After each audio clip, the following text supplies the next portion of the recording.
Sebelum terjadi COVID, dunia ekonomi mengalami guncangan cukup besar di mana perilaku milenial dan zilenial yang saat ini usianya antara 10 sampai 23 tahunan, para teenager plus minus, dan kaum milenial yang usianya antara 23 sampai 40 tahunan mempunyai perilaku yang berbeda dengan generasi di atasnya, kaum generasi X dan baby boomer. Generasi milenial dan zilenial disebut generasi digital. Mereka ngacak-ngacak cara berbisnis kaum kolonial generasi di atas mereka. Generasi digital itu kejam. Mereka membunuh banyak hal. Yang dibunuh adalah apa yang generasi atasnya lakukan, mereka tidak lakukan lagi. Salah satunya yang dibunuh adalah perkantoran, jam kerja kantor, bentuk organisasi kantor dan usaha. Semua nggak seperti dulu lagi. Dunia bisnis terlalu formal, pakai absen misalnya, atau HRD-nya yang ketat, kecuali pabrik. Mereka nggak suka dan nggak mau melakukan itu. Pokoknya mereka mematikan dan merubah hal-hal yang disukai oleh orang tuanya. Misalnya lagi, perilaku suka traveling, juga suka bosenan, sehingga tempat tinggal sukanya pindah-pindah, kerjanya pindah-pindah, nggak baca buku tapi nonton, nggak baca koran tapi sosmed, nggak punya mobil tapi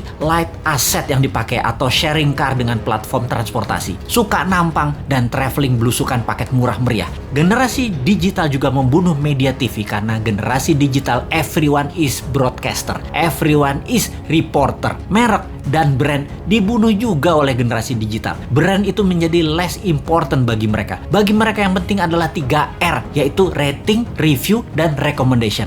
Lalu masuk masa COVID. Mendadak dunia bisnis menjadi harus digital. Tepatnya dipaksa menjadi digital. Dipaksa jualan lewat platform marketplace. Dipaksa jualan lewat iklan di sosmed. Dipaksa menggunakan gadget di tangan bisnisnya. Dunia UKM Indonesia tidak banyak yang siap. Tidak banyak yang paham. Dan dunia bisnis selama pandemi yang tidak janji kapan berakhirnya, kapan herd immunity-nya tercapai, tidak tahu kapan dunia terbebas dan menyelesaikan pandemi ini, maka dunia brick and mortar, dunia bisnis bata dan semen menjadi terancam. Apa saja dunia bata dan semen itu? Seperti gedung sekolah, tempat wisata, hotel, ruko, mall, perkantoran, crowd gather event seperti bioskop, konser, sport event, musik event, MICE, semua menjadi menggantung bisnisnya. Dibuka nggak terlalu untung, ditutup pasti rugi.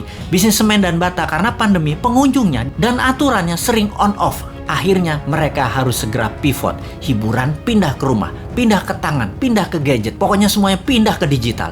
Inilah masa killing time bagi bisnis yang tidak bisa pindah ke digital. Bagi yang lambat beradaptasi, siap-siap gulung tikar. Catatan ya, COVID akan berada bersama kita selamanya. Pandemi biologi ini tidak akan selesai karena bisa saja bukan hanya virus ini mutan, namun virus lain lagi terjadi yang selama ini diam-diam saja, lalu terancam dengan adanya vaksin, maka mereka kemudian melakukan mutasi. Flu bisa menjadi virus yang mematikan, bisa saja terjadi. Ebola, SARS, AIDS, semua bisa bermutasi dengan vaksin di tubuh manusia. Siapa yang tahu? Ini bukan nakut-nakuti, tetapi sebagai orang yang lama dilatih dengan threat analysis, maka melihat ancaman harus segila mungkin dan kita harus punya antisipasinya sekarang.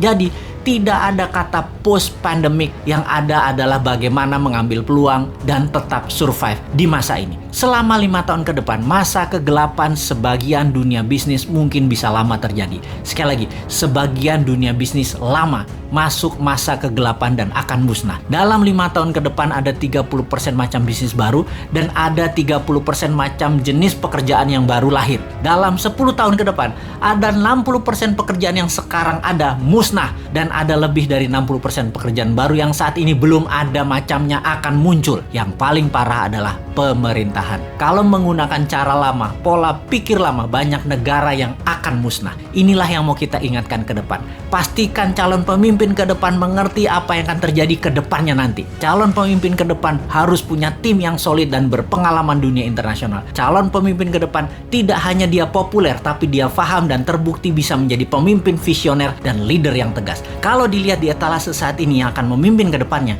masih banyak hal yang harus mereka buktikan. Seperti yang saat ini deh, ternyata di awalnya sangat bagus program kampanyenya, baik incumbent maupun penantangnya. Ketika keduanya bergabung dalam satu wadah, sama COVID aja keok. Sebelum COVID aja sesungguhnya sudah tren turunnya. Tambah COVID, jadi minus. Tambah lagi, kalau perang Tiongkok-Amerika jilid 2 terjadi, bengek bernegaranya pasti. Tambah fakta lain lagi, yaitu perang biologi pandemi ini berkepanjangan, kejet-kejet gejala stroke bernegaranya. Belum lagi, yang sejak 4 bulan yang lalu kita dengungkan, perang cuaca yang bisa membuat kelangkaan pangan terjadi. Wes ambiar bernegaranya, kalau tidak bisa membuat antisipasinya. Jadi, kita ngeledekin incumbent, kita lanjut ngeledekin oposisi yang tidak memberikan solusinya. Kemudian apa solusinya New Mind? Sabar, sebentar. Ini lagi celingukan kiri kanan ngecek ada agen globalis tukang siomay nggak bawa hati di depan rumah. Gue mau beli dulu.